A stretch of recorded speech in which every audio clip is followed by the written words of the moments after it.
Channel को subscribe कर bell icon पर प्रेस करें।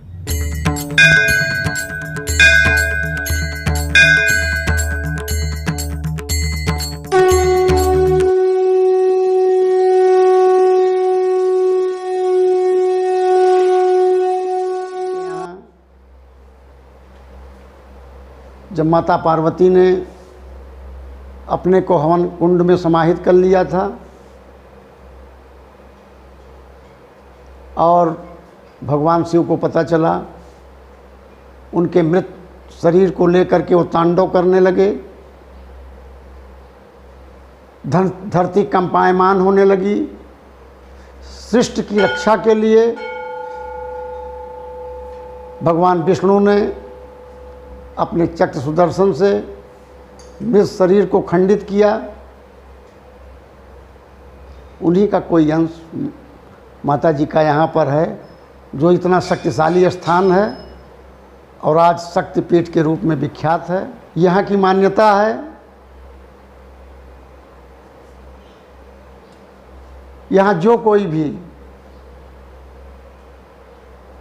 माता जी के दरबार में आता है, मुख्य रूप से लकवा का पीड़ित, सफ़ेद दाग के पीड़ित, जो श्रद्धा भक्ति के साथ माता जी का दर्शन करते हैं, माता जी चमत्कारिक ढंग से देखा गया है कि उनके कष्ट का निवारण करती हैं।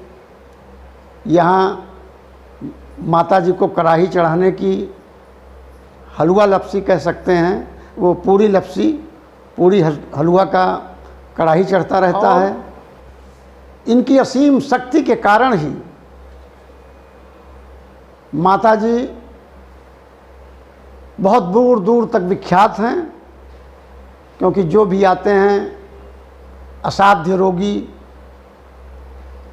उनके कष्टों का माता जी निवारण करती हैं। देखा गया है कि जब यहाँ का प्रथम बंदोबस्त हुआ था, गजेटियर में भी 1800 कुछ में हुआ था, उसमें भी माता जी यहाँ विराजमान दिखाई गई हैं। और मुझे तो आभास होता है कि हजारों हजार साल से माता जी का निवास यहाँ पर रहा है।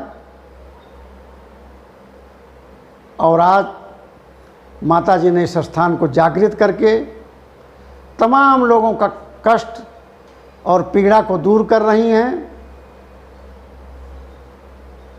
और इसीलिए नवरात्रियों में विशेषकर माँ के दरबार में भक्तों की अपार भीड़ होती है।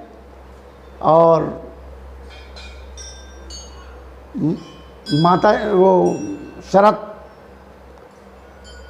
पूर्णिमा के दिन, नवरात्र के बाद जो शरद पूर्णिमा आती है, माता के आशीर्वाद से, भक्तों के सहयोग से माता जी का इतना बड़ा भंडारा चलता है कि फैजाबाद, अयोध्या ही नहीं, तमाम जनपदों के लोग आते हैं, दूर दूर से आते हैं, दिल्ली बम्बई से भी आते हैं और माता जी का प्रसाद खा करके अपने को प्रसन्नचित एवं निरोगित अच्छी काया का महसूस करके यहाँ से जाते हैं। ऐसे बनी रहे, माँ का दरबार सजा रहे, माँ के यहाँ रेला लगा रहे, हम भक्तों की यही कामना है, यही इच्छा है। एक बार प्रेम से बोलिए जय जय माता की। जय माता दी।